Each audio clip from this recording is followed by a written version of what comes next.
ये जो चोकसी का केस है या इसी टाइप से और जो बिजनेसमैन जो जिनको ये एलिगेशन होता है कि वो बैंक के करोड़ों रुपए लिए और वापस नहीं किए या गलत ढंग से लिए या वायलेशन से किए, क्या ये इन्होंने अकेला कर लिया है या ये कोई ग्रुप ऑफ कॉन्स्पिरेटर्स है? क्या ये ग्रुप ऑफ कॉन्स्पिरेटर्स को एक साथ इस केस में जॉइंटली ट्राई करना फिट है कि नहीं, ये बड़ा क्वेश्चन है इसमें। क्योंकि ऐसा भी हो सकता है कि इस टाइप के लोन्स जो पास किए जाएं हाई लेवल पे, वो पहले ग्रुप कॉन्स्पिरेसी में किए जाएं और उसमें उनको वायलेशंस पता है कि क्या क्या किए गए हैं और लोन देने में, और जब तक कि वो मंथली या जो भी पीरियोडिक अमाउंट, जैसे बॉम्बे में एक्सटॉर्शन केस में आया, ऐसा ये प्रतीत हुआ कि भी ऐसा कोई नेक्सस है कि लोगों से पैसे लिए जाते हैं, तो ये जब तक तो दिए जाते रहे उस ग्रुप को तो ठीक है। और जब किसी वजह से नहीं दिए गए उनकी डिमांड्स के हिसाब से, तब क्योंकि उनको सारी चीज़ें पता ही थी वायलेशंस, तो उन्होंने वो सीक्रेटली जो है ईडी को और उनको इंटीमेट करके, और क्या ये पॉसिबल है इस बारे में भी विचार करना चाहिए। और एक सिंगल आदमी ये सब चीज़ें थोड़ी कर सकता है, अकेला आदमी सब कुछ पेपर भी बना लेगा, सब कुछ कर लेगा, लोन भी ले लेगा,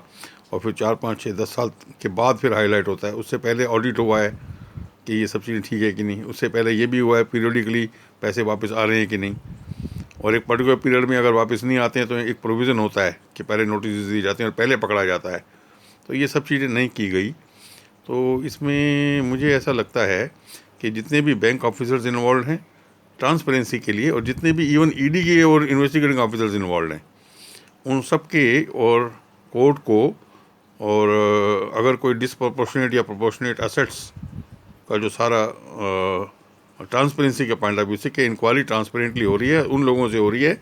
जो खुद गलत नहीं कर रहे हैं, और वो एंगल नहीं है कि पैसे वाले इनसे ये मांगने की कोशिश की जा रही है, इनको डराया धमकाया जा रहा है। तो ये एंगल करने की ज़रूरत है। तो मेरे ख्याल से एक it is a public interest litigation, supreme court honourable इस बारे में देख सकते हैं कि भी जितने भी इस टाइप के केसेस हों उसमें एक एसओपी बने कि जो भी बैंक ऑफिसर्स इस लोन में इन्वॉल्व हैं और जो ईडी और अदर इन्वेस्टिगेटिंग ऑफिसर्स इन्वॉल्व हैं, उनका सारा असेट वैल्यू इस केस में और कोर्ट को इंटीमेट किया जाए, just to ensure that there is no corruption angle involve and people involve in the case they themselves are clean.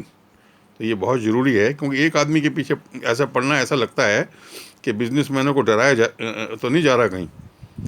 कि भी कुछ लोगों को ऐसे इतना डरा दो कि वो हिंदुस्तान से भाग जाएं और बाकी लोग फिर डर के मारे कि ऐसा हो सकता है उनको देते रहें, और अगर ऐसा एंगल है तो वो बहुत सीरियस एंगल है। तो इस बारे में विचार करके, और कम से कम इतना ज़रूर करें कि जो बैंक, क्योंकि ये अकेला आदमी नहीं कर सकता है, it has to be a group. तो सबको, जितने भी लोग इन्वॉल्व हैं, क्या उनकी नॉलेज में ये इरेगुलरिटी थी जब ये की गई, और कैसे हो गई, ये इरेगुलरिटी कैसे हो गई, तो इसके बारे में भी करना बहुत ज़रूरी है। तो हम एज पब्लिक बड़े अग्रीव्ड हैं, इस चीज़ को देख के बड़े दुखी हैं कि ऐसा हो रहा है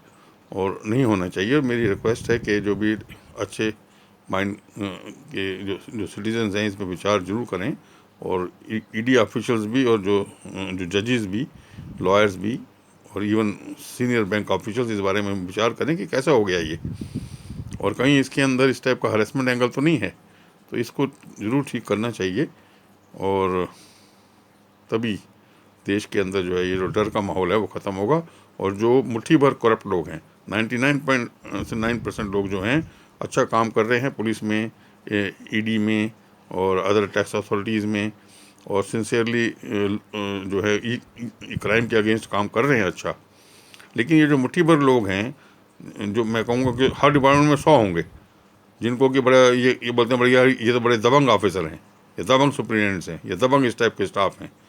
तो इस टाइप के जो दबंग टाइप के जो लोग हैं, जो इस टाइप के, हो सकता है कि हैरेसमेंट एंगल ना हो रहा हो, तो उन लोगों की असेट वैल्यू हर केस के अंदर एज ए SOP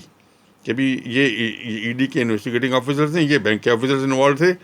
और इनको ये 2 लाख 4 लाख रुपये महीना कमाते हैं, और इनकी असेट वैल्यू ये है, 20 साल से काम कर रहे हैं, ये असेट वैल्यू इन्होंने मेहनत से कमाया है, या इतना अमाउंट इनका पुश्तैनी है। उससे ये लगेगा कि इसमें जो है ना, और करप्शन फ्री केस हो रहा है, और ये कोई इस टाइप का एंगल इन्वॉल्व नहीं है कि हरेस किया जा रहा है, और जो भी ऑफिसर्स काम कर रहे हैं वो क्लीन ऑफिसर्स हैं। तो इसका ज़रूर सुप्रीम कोर्ट ये विचार करे, और मेरी ये वीडियो को as a public interest litigation के लिए कंसिडर किया जाए। क्या इस टाइप के सब केसेस के अंदर ऑफिसर्स इन्वॉल्व का और असेट्स कोर्ट को during the filing of proceedings डाला जाए कि भी ये ऑफिसर्स हैं और ये इन्वेस्टिगेशन करेंगे और ये बैकग्राउंड है। तो उनका बैकग्राउंड, खुद का बैकग्राउंड पहले चेक करना बहुत ज़रूरी है, ताकि वो अच्छी और फेयर इन्वेस्टिगेशन हो और पब्लिक को एक कॉन्फिडेंस हो कि भाई ये केस ठीक इलेक्शन है। Thank you.